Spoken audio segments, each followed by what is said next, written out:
हौसला कि वो मंजर भी आएगा, रख हौसला कि वो मंजर भी आएगा, प्यासे के पास चलकर समंदर भी आएगा, रुक कर ना बैठ, थक कर ना बैठ, ए राहों के मुसाफिर, कि मंजिल भी मिलेगी और मिलने का मजा भी आएगा।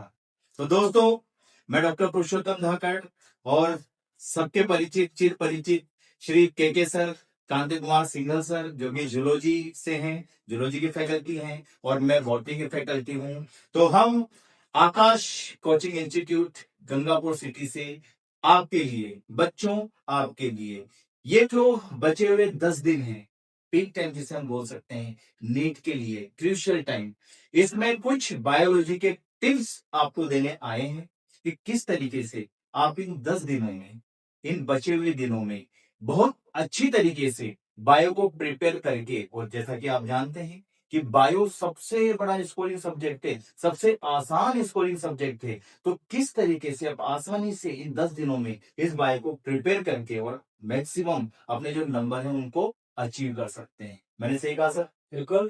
तो सर और मैं कुछ टिप्स आपके साथ शेयर करेंगे, तो उनको अगर आप थोड़ा सा ध्यान दें, थोड़ा सा उनके ऊपर मनन करें, तो हमें लगता है कि आपकी तैयारी इन बचे हुए दिनों में बहुत अच्छी हो सकती है नीट के प्रोस्पेक्टस में। तो सर, आपको क्या लगता है इस बार नीट का जो माहौल बना हुआ है, तो अभी जो लास्ट टाइम में जो बच्चों की मनोस्थिति होती है, तो उसके बारे में थोड़ा सा एक बार अगर मैं आपसे पूछना चाहूँ, तो किस तरीके से बच्चे अभी मतलब सोच रहे हैं, क्या उनके दिमाग में चल रहा होता है? लास्ट के 10 दिन बच्चों के लिए बड़े इंपॉर्टेंट होते हैं सर। उनको ये लगता है कि मुझे क्या करना चाहिए। बिल्कुल सर, ठीक है। और हम जानते हैं कि बायोलॉजी जो है स्कोरिंग सब्जेक्ट है। बिल्कुल सर। और कई बार क्या होता है, यूट्यूब पर बहुत सारे चैनल ऐसे होते हैं जो कि फास्ट रिवीजन क्लासेस चला रहे होते हैं, हाँ, और उसके वजह से कई बार बच्चे भ्रमित भी हो जाते हैं। भ्रमित हो जाते हैं, और बिल्कुल। उसमें टाइम वेस्ट भी बहुत होता है। और जैसे कि हम जानते हैं कि आज के टाइम में जो पेपर का पैटर्न आ रहा है, बिल्कुल एनसीईआरटी जैसा है। हाँ, बिल्कुल है। और सर क्वेश्चन के पैटर्न भी कई तरीके के पैटर्न बना दिए हैं। हाँ, और बच्चों, जैसा कि आपको भी पता है सर, हर बार कोई ना कोई नया पैटर्न जो है एनटीए वो ऐड करता जा रहा ऐड है। करता जा रहा है। तो सर, मैं एक यहाँ पे आपसे ये जानना चाहूंगा, जैसे जूलॉजी के प्रोस्पेक्टस में या बायो के प्रोस्पेक्टस में, तो किस तरीके के क्वेश्चंस की तैयारी के ऊपर ज्यादा फोकस करना चाहिए बच्चों को, अभी जो उनको कंफ्यूजन से बचा सके, थोड़ा सा उनको कॉन्फिडेंस लेवल उनका बढ़ा सके नीट के लिए? देखिए सर, लास्ट 2022 के बाद एनटीए ने बिल्कुल पेपर का पैटर्न चेंज किया है। बिल्कुल सर। पहली बार 2022 के अंदर स्टेटमेंट टाइप क्वेश्चंस आए हैं, बिल्कुल बिल्कुल। और उसके बाद वो कंटिन्यू आते जा रहे हैं। और साथ ही लास्ट के 2-3 साल में एआर टाइप के क्वेश्चंस भी काफी ऐड किए गए हैं। बिल्कुल। और मैं भी ये जानता हूँ कि अगर बच्चे ने स्टेटमेंट टाइप क्वेश्चन अगर अच्छे से लगा लिए और एआर टाइप क्वेश्चन अगर उसने अच्छे से लगा लिए, तो उसके कॉन्सेप्ट आएंगे है। बिल्कुल। और अभी एक नया पैटर्न बड़े मतलब चर्चा में, सुर्खियों में, बड़ा फेमस है, मल्टीपल सिलेक्शन मल्टीपल चॉइस वाला। हाँ, और चॉइस के अंदर भी चॉइस देते हैं, बच्चा कंफ्यूज हो जाता है। बिल्कुल कंफ्यूज हो जाता है। तो इस केस में मेरा ये मानना है सर कि जो एनसीईआरटी है, एनसीईआरटी का जो हर एक पैराग्राफ है, बच्चों को कोशिश ये करनी चाहिए हर एक पैराग्राफ को इस तरह से रीड करे, इस थॉट के साथ रीड करे कि इससे क्या स्टेटमेंट टाइप क्वेश्चन बन सकता है।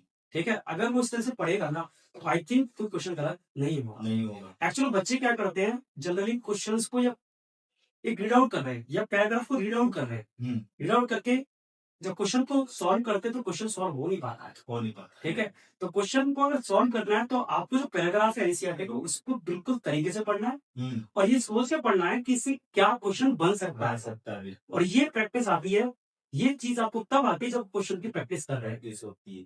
तो बिल्कुल सर, हम ये बोलते भी हैं कि नीट के लिए और जो भी कंपटीशन है जैसे जेई वगैरह के लिए, कि बच्चा वही सबसे ज्यादा सफल होता है, या उसी के चांसेस ज्यादा होते हैं जो मैक्सिमम से मैक्सिमम क्वेश्चन की प्रैक्टिस करता है, क्वेश्चन लगाता है। डेफिनेटली। और यहाँ पर सर मैं एक चीज और ऐड करना चाहूंगा कि जिस तरीके से बच्चे एक फिजिक्स केमिस्ट्री का अप्रोच रखते हैं पढ़ने के लिए, कि हमने थ्योरी तो पढ़ ली लेकिन हमें क्वेश्चन के ऊपर फोकस करना है, तो सर मुझे ऐसा लगता है बायो के प्रोस्पेक्ट में कहीं ना कहीं बच्चों का ये फोकस कहीं भटक जाता है। बच्चा सिर्फ थ्योरी पढ़ने पे या उसी के ऊपर फोकस करता है, क्वेश्चन के ऊपर या उस डायरेक्शन में अपने दिमाग को चलाना, सोचना, शायद बच्चा कहीं ना कहीं इसको लेकर देता है।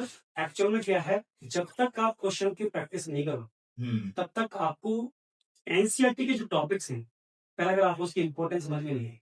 बिल्कुल। कई बार जब हम किसी चैप्टर को पढ़ते हैं, किसी पैराग्राफ को पढ़ते हैं ना, तो हमें लगता है कि ये आसान सा है, और हमें कई बार वो जो चीजें उसके अंदर दे रखी है ना, वो हम पढ़ लेते हैं लेकिन वो माइंड में क्लिक नहीं करती। क्लिक नहीं करती। लेकिन जब हम क्वेश्चंस लगा लेते हैं तो हमें वो जो कहते हैं ना डेप्थ लाइन छिपी हुई थी उसका भी पता लग जाता है, यार इससे क्वेश्चन मैंने किया था, कहाँ से हम रास्ता भटक रहे हैं, Yes. हमें और पता लग जाता है। आइडिया लग जाता है एक्चुअली से। बिल्कुल। ठीक है, तो स्टेटमेंट टाइप क्वेश्चंस और यार टाइप क्वेश्चंस जितने ज्यादा करेंगे ना, उतना ही बच्चे को बहुत बेनिफिट होने वाला है। बिल्कुल बिल्कुल सर, बिल्कुल। तो सर अभी बच्चे लगभग अंत समय तक आ चुके हैं। अंत समय हम इसे जंग का बोलेंगे, हाँ, और जंग का जब अंत समय होता है तो कहीं ना कहीं जीत निश्चित होती है। और हमारा तो मानना सर यही है कि जो भी बच्चे आकाश से, जो भी बच्चे और भी इंस्टीट्यूट से, या जो भी बच्चा इस नींव पर बैठने वाला है, जी जी सर, वो अपनी जंग को जो है अपने अंजाम तक पहुंचाए। डेफिनेटली। लास्ट के जो 10 या 12 दिन सर बच्चे, हम 10 ही दिन मान के चलें, तो सर जूलॉजी के प्रोस्पेक्ट में, जूलॉजी के लिहाज से आप क्या टिप्स बच्चों को देना चाहेंगे कि वो क्विक रिवीजन पे किस तरीके से फोकस करें कि 10 दिनों में जूलॉजी का मतलब कॉन्सेप्ट जो है उनका वो क्लियर होता हुआ चला जाए? सर देखिए, जैसे कुछ चैप्टर्स के नाम लेना चाहूंगा। जैसे एनिमल किंगडम एक चैप्टर है हमारा, उस चैप्टर के अंदर बहुत ज्यादा कॉन्सेप्ट नहीं है, आपको फैक्ट याद रखने हैं, स्पेशल फीचर्स याद रखनी है और एग्जाम्पल्स याद रखने हैं। लेकिन जैसे मैं बायोमोलिक्यूल में जाना चाह रहा हूँ, तो बायोमोलिक्यूल एक ऐसा चैप्टर है जो कि केमिस्ट्री में भी आता है और बायो में भी आता है, तो बहुत इंपॉर्टेंट है। कम से कम 4 से 5 क्वेश्चन का वेटेज देता है। इसके अलावा ह्यूमन फिजियोलॉजी जो है, इंटायर ह्यूमन फिजियोलॉजी में कम से कम 14-15 क्वेश्चन आते हैं। और ह्यूमन फिजियोलॉजी के लिए टिप सभी बच्चों को देना चाह रहा हूँ कि ह्यूमन फिजियोलॉजी में मैकेनिज्म पर ज्यादा फोकस करें। जो रटने वाली चीजें हैं, याद करने वाली चीजें हैं, फैक्ट है, वो तो आपको याद करनी ही पड़ेगी। लेकिन जब क्वेश्चन टेढ़ा बनता है, आप कह सकते हैं जिसके अंदर क्वेश्चन को घुमाया जा सकता है, जहाँ पे बच्चा कंफ्यूज हो सकता है, वो मैकेनिज्म से ही फंसता है। ठीक है, जैसे कुछ चैप्टर्स, जैसे मैं ह्यूमन रिप्रोडक्शन की बात करूं, ह्यूमन रिप्रोडक्शन के अंदर जो रिप्रोडक्टिव साइकिल है, मेंस्ट्रुएशन साइकिल है, वहां से क्वेश्चन काफी टेढ़ा फंसता है, क्योंकि वहां पर जो हार्मोन का जो पीक है, हार्मोन्स का जो पीक है, वो किस पीक की वजह से क्या हो रहा है, बच्चे उसको रिलेट ही नहीं कर पा। बच्चों आपको ध्यान देना बेटा, जूलॉजी में किस तरीके से कहाँ पे कौन कौन से ग्लिच हैं और क्या आपको पढ़ना है। बच्चे सर, मेरे को जहां तक लगता है, बिल्कुल आप सही बता रहे हैं सर जी, कि बच्चा यहीं पे जाके फंसता है, पढ़ तो लेता है डेफिनेटली, लेकिन क्वेश्चन को कहाँ से किस तरीके से अटेम्प्ट, बच्चा बस वहां तक पहुंच नहीं पाता। बिल्कुल। और पढ़ने के बाद भी मतलब उसका सारा कुछ कॉन्फिडेंस नहीं आता ना, कि confidence मुझे नहीं लगता है कि मैंने कई बार पढ़ लिया, हम्म, मैंने कई बार एनसीईआरटी में रीड आउट कर लिया, उसके बाद भी मेरे क्वेश्चंस अटेम्प्ट नहीं हुए। नहीं हो पा रही। उसके पीछे रीजन यही है सर, एक्चुअल में हम रीड आउट कर रहे हैं, हम उस चैप्टर में जो पैराग्राफ है उसके डेप्थ में नहीं जा रहे, तरफ में नहीं जा पा रहा। जिससे हमारी अंडरस्टैंडिंग ये हो जाएगी ना कि हर एक पैराग्राफ में, हर एक लाइन से क्या क्वेश्चन बनेगा ना, तो कोई भी आपके बायो में 360 आउट ऑफ 360 आने से रोक नहीं नहीं सकता। सकता, वो ये बहुत बड़ा स्कोर है।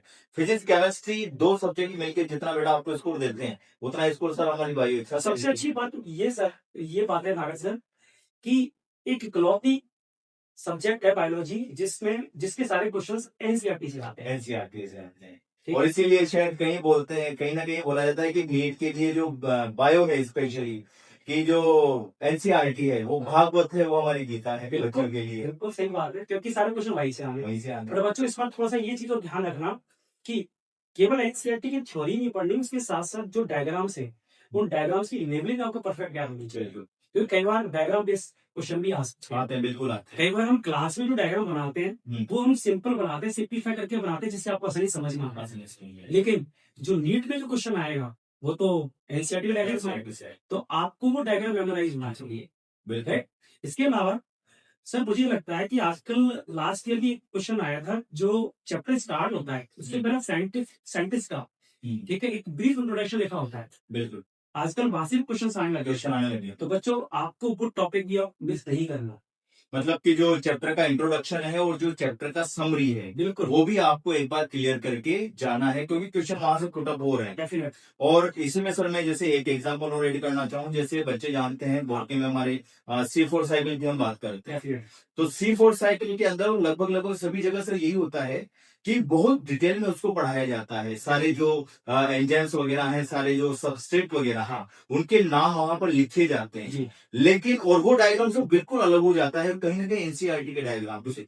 और एनसीईआरटी का डायग्राम उसका क्वेश्चन भी आया हुआ है, बिल्कुल जैसे वो डायग्राम सामने बना के उससे पूछा जाता है, बच्चा ये कंफ्यूज हो जाता है कि यार ये क्या है। हाँ और वहां पे ABCD लिख के दे दिया जाता है, तो बच्चा कंफ्यूजन में यहाँ पे क्या लिख दूं। हाँ और ऑप्शन कहीं ना कहीं उसको जाने पहचाने होते हैं, तो ज्यादातर चांसेस होते हैं कि वो गलत गलत बोल के करता डांट रहे थे डेफिनेटली और इसी में सर अगर जैसे मैं बोटनी की बात करूं, जी तो मेरा मानना जैसे ये है कि बच्चा बोटनी को 3 फेज के अंदर जो है वो डिवाइड कर सकता है इन 10 दिनों में। डेफिनेटली पहले फेज के अंदर बच्चा जो जहां से सबसे ज्यादा वेटिंग मतलब वेटेज जो है, वेटेज जो अपने नंबर मतलब सबसे ज्यादा आ रहे हैं, वहां पे उनको अगर बच्चा फोकस करे अभी शुरुआती दिनों जी में, अभी थोड़ा सा रिलैक्स है। हाँ हम क्यों मेरा बेटा इस बात के ऊपर जोर दे रहे हैं, क्योंकि जैसे जैसे समय नजदीक जाता है सर, बच्चे में थोड़ी सी टेंशन बढ़ती है। होता ही है सर बच्चा डेफिनेटली डेफिनेटली इसमें बच्चे में थोड़ी सी टेंशन बढ़ने के साथ हड़बड़ाहट बढ़ती है। एक्चुअल में कई बार क्या होता है बच्चे को आता सब कुछ है आधा सब कुछ। अब उसको ये लगता है स्पेशली ड्रॉपर के इसमें ज्यादा होता है हाँ, क्योंकि उसका एक 2 साल मिस हो चुका है ये सोच तो उसमें टेंशन होने लगती है कि कहीं इस बार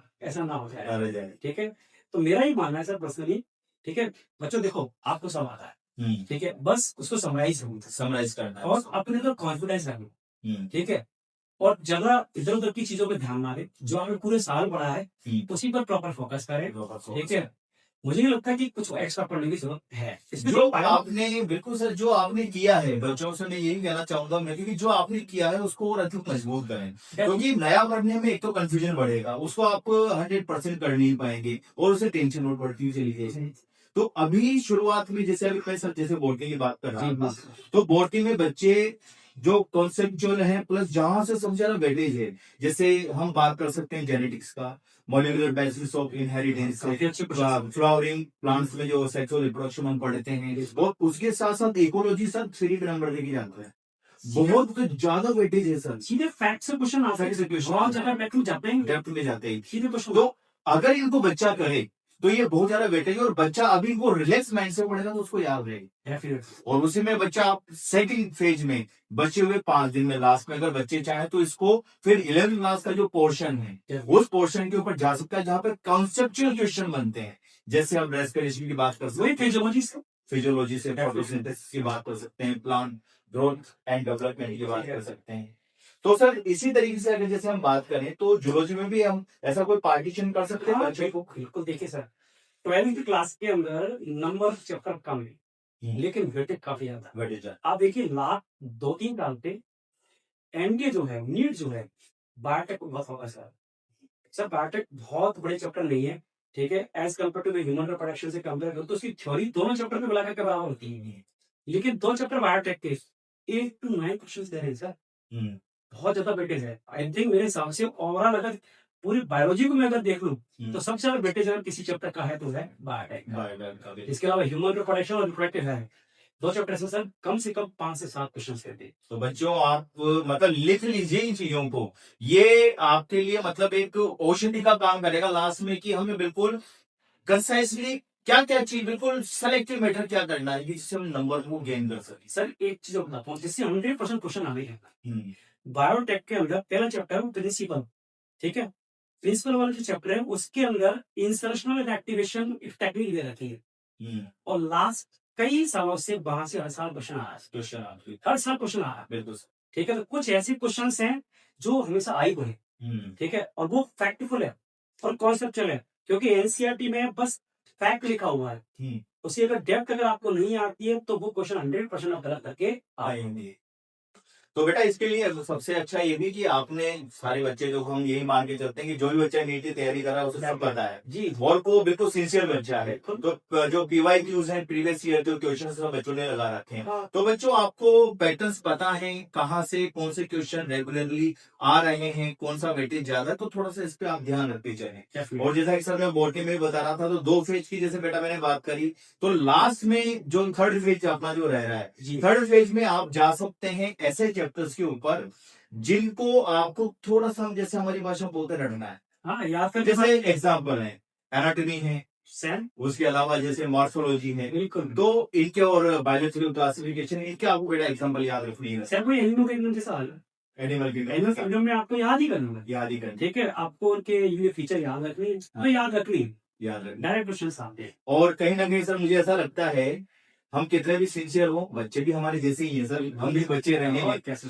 तो रटने वाली चीजें बेटा वो हम रटने के हिसाब से प्रिपेयर करते हैं, 2 साल 3 साल या 4 साल के लिए हिसाब से तैयार नहीं करते। बिल्कुल सही, तो वो 4 या 5 दिन का जो बेटा टाइम होता है वो तब तक याद रहती है। बिल्कुल सही। तो ऐसी जो चीजें, ऐसे जो चैप्टर है बेटा बायो में, जूलॉजी बोर्ड के दोनों में, तो आप लास्ट में जो थर्ड पेज है, लास्ट के 3 दिन या 4 दिन उसके अंदर आप उन चीजों को याद रखें, एग्जाम तक याद रहेगी। और आपका जो टेंशन है, स्ट्रेस है, वो लेवल कम हो जाएगी। हाँ मुझे याद है, अगर कंफ्यूजन यहाँ पे जो है वो नहीं है। सर एक टिप और देना चाहूंगा मैं तो देखो, जो स्मार्ट स्टूडेंट होता है ना, पहले से ही उतने सारे पेपर्स की समरी बना रखी होगी, हाँ फ्लो डायग्राम बना रखी होगी। बिल्कुल, ये फ्लो डायग्राम आपके तभी काम आएंगे जब आपने 2 साल अच्छे से पढ़ाई करेंगे, अच्छी सी पढ़ाई। ठीक है? तो बहुत ज्यादा आपको पढ़ना नहीं है, बार बार आपको मगअप नहीं करना है। उन फ्लो डायग्राम को आप जैसे ही देखोगे ना, आपको पता लग जाएगा, एक्चुअल में आप देख पाओगे कि क्या मिसिंग है और क्या मुझे ऐड करना है, है। ठीक है? और अभी लास्ट टाइम में बेटा मैं एक और चीजें, जैसे सर ने बोला, बिल्कुल सर के साथ में एक और जो टॉपिक या टिप हम जो बोलते हैं उसको एडॉप्ट करना चाहूंगा कि नए, वापस मैं उसी बात पे आ रहा हूँ बेटा, नए किसी टॉपिक को करने की कोशिश ना करें, कोई नई चीज को इनिशिएटिव या नया इनिशिएटिव लेने की कोशिश ना करें। बिल्कुल सही। जैसे हम कोई बहुत से बच्चे सर जैसे अभी डाउट वगैरह में आते हैं, हाँ, तो कि सर हम इनका समरी बना लें, जैसे अभी आपने भी बोला कि फ्लो चार्ट, कि सर हम इनका फ्लो चार्ट बना, अब नहीं बना समय नहीं है। अब टाइम नहीं है हमारे पास। हाँ। जो हमने पहले तैयार कर लिया है उसी को ही हमें बेटर करना है, ठीक है? उसी को अच्छे से क्या करना है, एक बार रिवाइज करना है, रिवाइज करना है। ठीक है? और जो क्वेश्चंस आपने लगा लिए है ना, उन्हीं को रिवाइज कर लीजिए।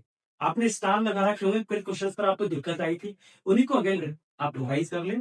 नए क्वेश्चंस ज्यादा करने की आपको जरूरत नहीं है। नहीं है। और बेटा आपके, हम जैसा कि एक बहुत गर्व से एक बात हम कह सकते हैं कि आकाश की जो टेस्ट सीरीज है और उसके जो क्वेश्चन हैं वो शायद हिंदुस्तान में सबसे अच्छे लेवल के माने जाते हैं, और नीट लेवल से लगभग वो मैच करता है, लगभग कैसा, लगभग पूरा ही मैच करता है। ये मानते हैं कि आकाश की टेस्ट में एक बच्चे के 600 मार्क्स आए, अनबीटेबल है, उसको अनबीटेबल, बिल्कुल रोक नहीं सकते, उसका selection sure sure. Sure.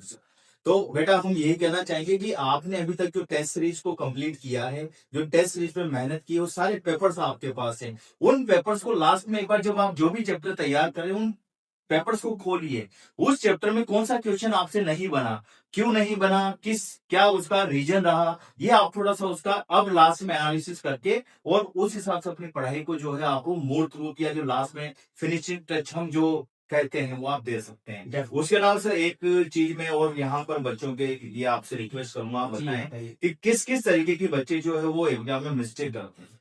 Sir actual में क्या होता है, रीडिंग मिस्टेक ज्यादा करते हैं। रीडिंग मिस्टेक में जैसे नॉट इनकरेक्ट, ठीक है, करेक्ट, इनकरेक्ट, ठीक है, इनमें ज्यादा मिस्टेक्स होती है सर, ठीक है? तो जब भी क्वेश्चन को आप रीड कर रहे हैं तो आप क्वेश्चन को अंडरलाइन करें। अगर आप अंडरलाइन करेंगे तो मिस्टेक होने के चांसेस काफी कम हो जाएंगे। दूसरा, कई बच्चे क्या करते हैं, 4 ऑप्शन देखे भी नहीं, पहला ऑप्शन दिखा, टिक कर दिया। और यही एनटीए की चाल होती है। यस, बिल्कुल सही कह रहे हैं आप। तो हमें क्या, चारों ऑप्शन को रीड आउट करना है, ठीक है? उसके बाद में अटेम्प्ट करना। ऐसा नहीं कि एक ऑप्शन देखा आपने टिक कर दिया, इसलिए आपकी गलतियां हो सकती हैं।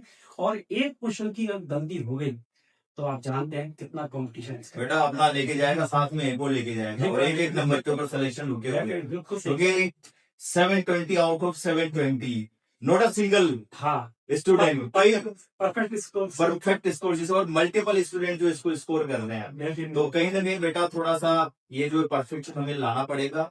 दूसरा मैं यहाँ पर एक चीज और ऐड करना चाहूंगा बेटा, इसमें पर्टिकुलर बायो के लिए बहुत ज्यादा आपको इधर उधर की चीजें नहीं सोचनी होती है। क्वेश्चन को आप दोबारा पढ़ें, अच्छी तरीके से पढ़ें, आपके जो ऑप्शंस हैं उनको बहुत अच्छे तरीके से आपको एक बार रीड करना है, बिल्कुल कॉन्सेंट्रेट होके रीड करना है। ऐसा नहीं कि बस ठीक है रीड करना है, पेपर को जल्दी करने की तैयारी है, नेक्स्ट क्वेश्चन पे जाना है, भाई अगर ये गलत हो गया तो नेक्स्ट क्वेश्चन का मतलब बेसिकली बनता है। तो बच्चों, all the best for upcoming NEET exam, और आकाश की तरफ से हम आपको शुभकामनाएं देते हैं, और बहुत जल्द फिजिक्स और केमिस्ट्री के लिए भी ऐसे ही टिप्स हम आपको प्रोवाइड करवाएंगे विद इन 2 और 3 days। All the best.